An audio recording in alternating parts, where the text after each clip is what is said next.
மானஸ் பக்கங்கள். Hi friends, இது மாலிகாவின் கேளுங்க கதை கேளுங்க. மானஸ் எழுதிய இன்ப ஜீவிதம், அத்தியாயம் 21.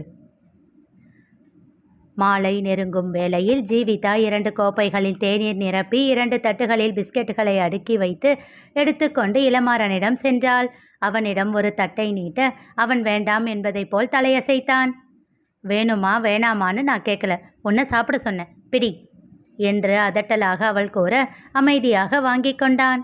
அவளும் அவன் அருகில் சுவற்றில் சாய்ந்து அமர திகைத்து போய் பார்த்தான் அவன். என்னடா அப்படி பார்க்குற? இல்லை, நீங்க இங்க என்று தட்டு தடுமாறினான். எப்பவும் தனியாக உட்காந்து குடிச்சு செம போர்டா, அதான் நீ இருக்கியேன்னு வந்தேன். ஏன் கம்பெனி கொடுக்க மாட்டியா? குறும்பாக அவள் கேட்டாள். ஜீவிதாவின் மேல் அவன் மனதில் பெரியதாக வியப்பு வளர்ந்தது.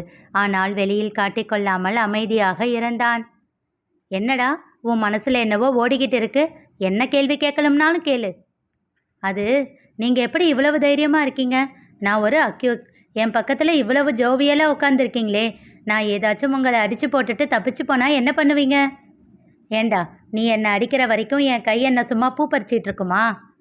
அப்படின்னா என்ன? அப்படின்னா எனக்கு சிலம்பம் தெரியும், கராத்தேவும் தெரியும். ஓ என்று சொல்லி புன்னகைத்தான் இளமாறன். அவளும் புன்னகைத்தாள். இல்லைன்னா சார் இப்படி வீட்டில் உன்னை விட்டுட்டு தைரியமாக வெளியே போவாரா? அதுவும் கரெக்டு தான். காலை அவளோடு பேசியதை விட இப்பொழுது கொஞ்சம் சகஜமாகி இருந்தான் இளமாறன். ஏனோ ஜீவிதா அவன் கண்களுக்கு வித்தியாசமாக தெரிந்தாள். மனதிற்குள் சின்னதாக ஒரு பிரமிப்பு உருவாகி இருந்தது. இப்படியெல்லாம் பெண்கள் இருப்பார்களா என்று யோசித்தான். உனக்கு இந்த கராத்தே மாதிரி ஏதாச்சும் தெரியுமா? இல்லை என்பதை போல் தலையசைத்தான். ஆனால் அடிதடி பண்ண தெரியும். மேய்க்கிறது எருமை, இதில் பெருமையாடா? சின்னதாக சிரித்து விட்டான். பாரா, உனக்கு சிரிக்க எல்லாம் தெரியுமா? ஆனாலும் சிரிச்சா நல்லா தாண்டா இருக்க. எனக்கும் அது தெரியும், மனதிற்குள் சொல்லிக்கொண்டான். கண்ணாடியில் சிரிக்கும்போது முகத்தை பார்த்துருக்கியா? இல்லை என்பதை போல் தலையசைத்தான். பாத்தியா, அதனால தான் உனக்கு தெரியல. அப்படி கண்ணாடியில் பார்த்து பழகியிருந்தா எப்பவுமே சிரிச்சுக்கிட்டே இருக்கணும்னு ஆசை வந்திருக்கும். கண்கள் கலங்க முகத்தை திருப்பிக் கொண்டான். நான் உண்மையாக தாண்டா சொல்கிறேன், பொய் இல்லை. நான் சிரிச்சா அழகாக இருக்கேன்னு சொன்ன 3வது பொண்ணு நீங்கள். அடப்பாவி என்றாள் வாயில் கை வைத்து. என்னடா சொல்கிற? கண்கள் விரித்து ஆச்சரியமாக அவள் கேட்டாள். முதல் பொண்ணு என்னோட அம்மா.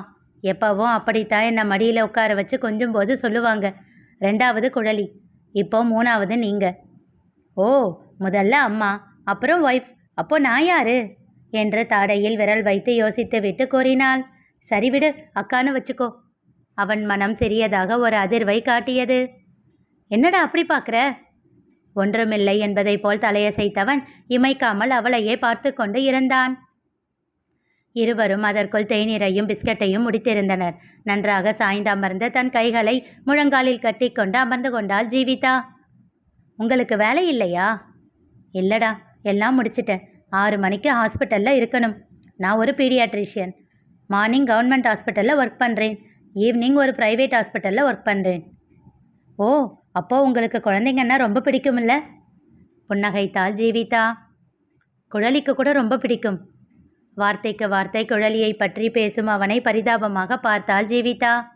ஏன் அப்படி பார்க்குறீங்க? அவன் மேலே இவ்வளவு பாசத்தை வச்சிருக்க, அப்புறம் ஏன்டா ஜெயிலில் இருந்து தப்பிச்சு போனேன்? ஒழுங்கா அங்கேயே இருந்திருந்தா இந்த கேஸில் இருந்து சார் உன்னை வெளியே கொண்டு வந்ததுக்கப்புறம் நீ ஜாலியாக குழலி கூட இருந்திருக்கலாம். இப்போ பாரு, இந்த கேஸில் நீ தப்பு பண்ணலான்னு தெரிஞ்சாலும் போலீஸ்காரங்களை அடித்த கேஸில் உனக்கு தண்டனை கிடைக்கும். அது வரைக்கும் அவன் உன்னை எதிர்பார்த்து ஏமாந்து போயிடுவா. அவன் பதில் சொல்லாமல் அமைதியாக இருந்தான்.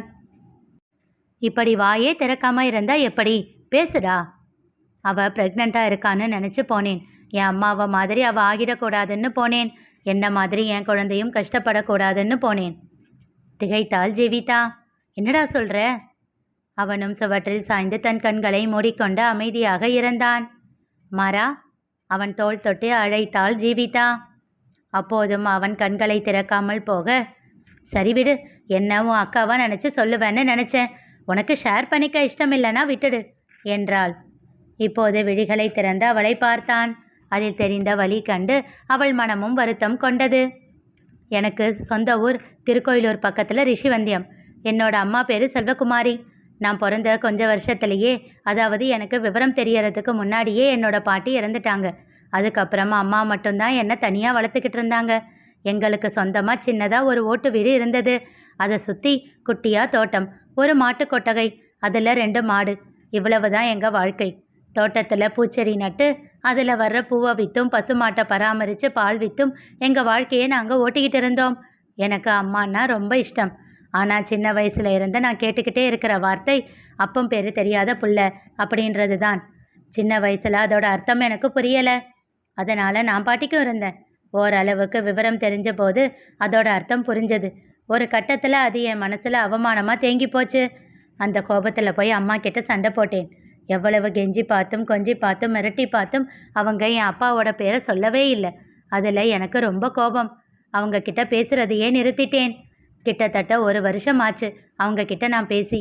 அப்போது எனக்கு 14 வயசு. ஒரு நாள் ஸ்கூலில் இருந்து வந்தப்போ வீடு பூட்டி இருந்தது. அம்மா எங்கே போனாங்க அப்படின்னு தெரியாமல் பக்கத்து வீட்டு ராசாத்தி அத்தை கிட்ட கேட்க போனேன். அவங்களும் வீட்டில் இல்லை. அவங்க பொண்ணை வந்து என்கிட்ட வீட்டு சாவி கொடுத்தாங்க. அக்கா, அம்மா எங்க அப்படின்னு கேட்டேன். உங்கள் அம்மாவுக்கு உடம்பு சரியில்லை, அதனால எங்கள் அம்மா அவங்கள கூட்டிக்கிட்டு ஆஸ்பத்திரி போயிருக்காங்க. நீ வந்தால் உன்னை வீட்லேயே ஒழுங்காக இருக்க சொல்லிட்டு போனாங்க அப்படின்னு சொன்னாங்க. என்னோட அம்மா எப்போ வருவாங்கன்னு கேட்டதுக்கு தெரியலடா அப்படின்னாங்க. அதுக்கு மேலே அவங்க கிட்ட எதுவும் கேட்காம வீட்டுக்கு வந்துட்டேன். அம்மா இல்லாத வீட்டில் இருக்கவே பிடிக்கல. என்னதான் அம்மா கிட்ட பேசாமல் இருந்தாலும் அம்மா கூடவே இருக்கும்போது எனக்கு எதுவுமே தெரியலை. எப்படியும் ராத்திரிக்குள்ளே அம்மா வந்துடுவாங்கன்னு வாசல்லையே உட்காந்து காத்துக்கிட்டு இருந்தேன். ஆனால் அம்மா வரலை. ராசாத்தி அத்தையோட வீட்டுக்காரர் காத்தவரன் மாமா தான் வந்தார்.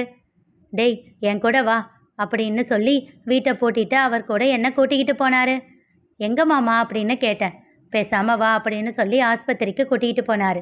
அங்கே போனால் அம்மா அவங்க கடைசி நிமிஷத்தை எண்ணிக்கிட்டு இருந்தாங்க.